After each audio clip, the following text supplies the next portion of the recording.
असत्य ना बोलने का फल।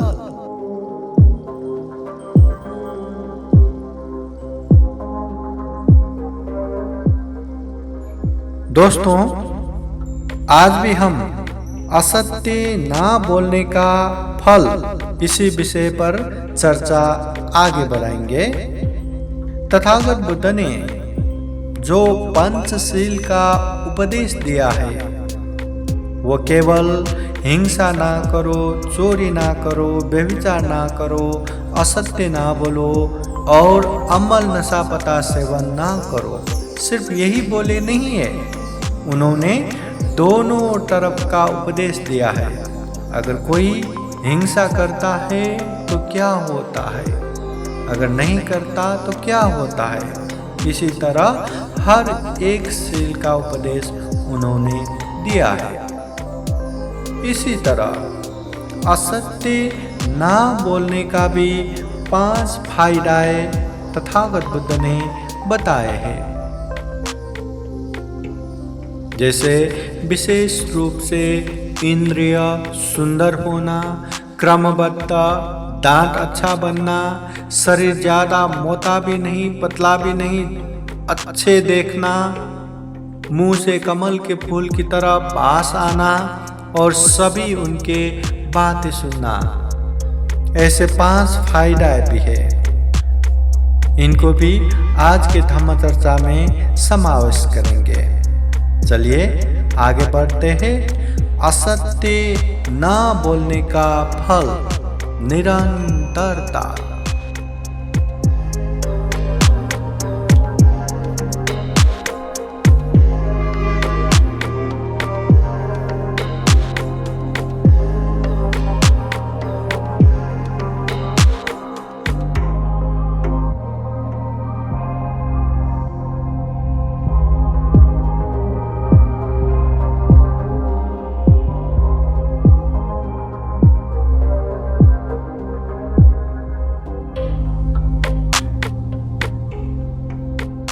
समन्ता चक्रवालेषु अत्र गच्छन्तु देवता सतमं मुनिराजस शृण्वन्तु सगमोक्तं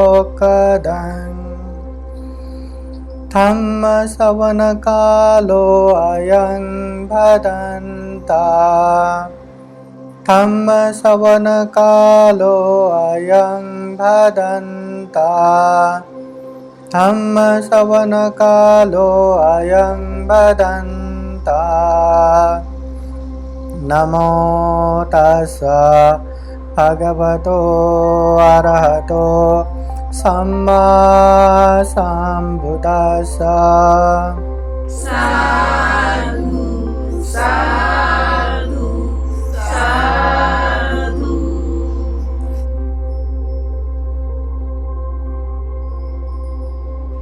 श्रद्धावान तम प्रेमी श्रद्धा संपन्न उपासक उपासिकाएं कार्यक्रम में सहभागी हुए संपूर्ण उपासक उपासिकाओं को बुद्ध धम्म संघ के अनंत अनंत गुण धम्म और आशीर्वाद के अनुभव से मंगल हो, सुखी हो, ये कामना करते हैं। चलिए आगे बढ़ते हैं। असत्य ना बोलने का फल निरंतरता।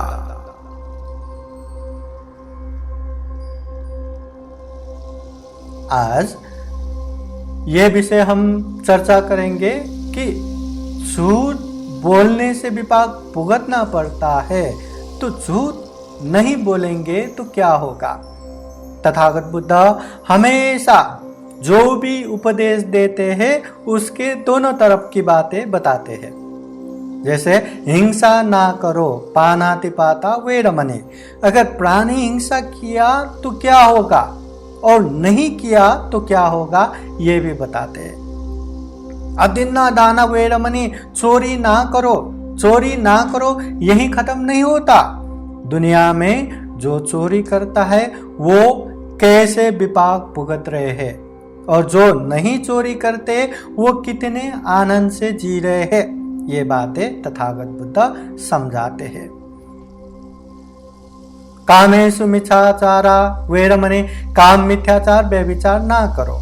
जो काम मिथ्याचार व्यभिचार करते हैं वो दुनिया में कैसे बर्बाद होता है, कैसे अपने इज्जत सब खत्म कर देता है, कैसे उसको जीने में मुश्किल होता है, ये भी बताते हैं। और कैसे ये व्यभिचार से दूर रहने वाले आराम से शीलवान गुणवान होकर जीते हैं, ये भी बताते हैं।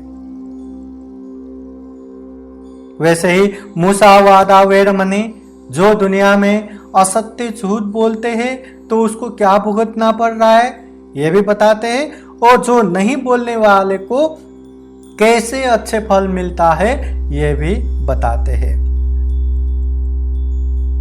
वैसे ही सुरा मेरय मज्जपमादत्थाना वेरमणि, जो अमल नशापता सेवन ना करो।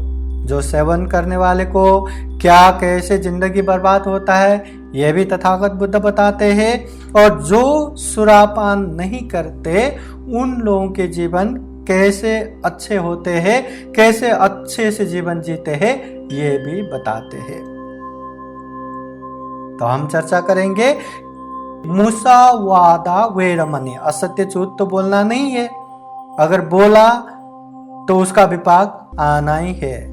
हम जैसे छोटे मोटे की तो छोड़ी जो 10 पारमिता, जो 10 उपपारमिता, जो 10 परमत्थ पारमिता, 30 पारमिता पूर्ण करके सम्यक संबुद्ध बने, अरहत बने, निर्वाणगामी बने, सुगत बने, तथागत बने, सर्वज्ञ बने, वो भगवान बुद्ध भी अपने विपाक से नहीं बच सका, तो हम कैसे बचेंगे? इसलिए गलत करना नहीं चाहिए। तो आज हम चर्चा करेंगे झूठ नहीं बोलेंगे तो क्या होगा, हमें क्या फल मिलेगा। बौद्ध साहित्य में अगर झूठ नहीं बोलेंगे तो उसका 5 फायदा प्रत्यक्ष मिलता है, ये बातें बताए हैं। अभी वो 5 बातें, 5 फायदा है, क्या क्या है। एक पहला फायदा है विशेष रूप से ये जो इंद्रिय है, शरीर का इंद्रिय, आंखें, कान, नाक, मुंह, शरीर, वो अच्छे से सुंदर दिखता है। दुनिया में बहुत सारे लोग हैं जिसका आंखें इतने बुरे हैं, जिसका नाक बुरे है, जिसका कान बुरे है, जिसका शरीर बुरे है, जिसका शरीर मतलब इतना घिनौना दिखता है, बहुत सारा है। और कोई दिखने में बहुत ही अच्छा दिखना, खूबसूरत दिखना, सुंदर दिखना भी रहता है।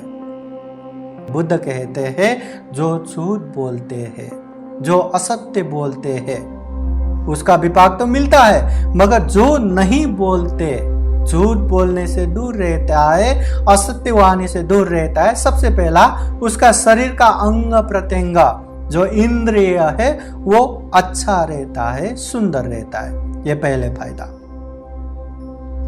दूसरा फायदा है ये जो मुंह का जो दांत है ये क्रमबद्ध अच्छे से दिखता है। दांत ये हम आज के सोशल मीडिया, सामाजिक संजाल में भी देखते हैं, किसी का दांत अच्छा नहीं होता तो वो हंसते हैं तो भी कैसा कैसा दिखता है। तो ये दांत सुंदर होना चाहिए। जो झूठ बोलते हैं उसका दांत अच्छा नहीं रहता, मतलब ये चेहरा भी उससे अच्छा नहीं दिखता।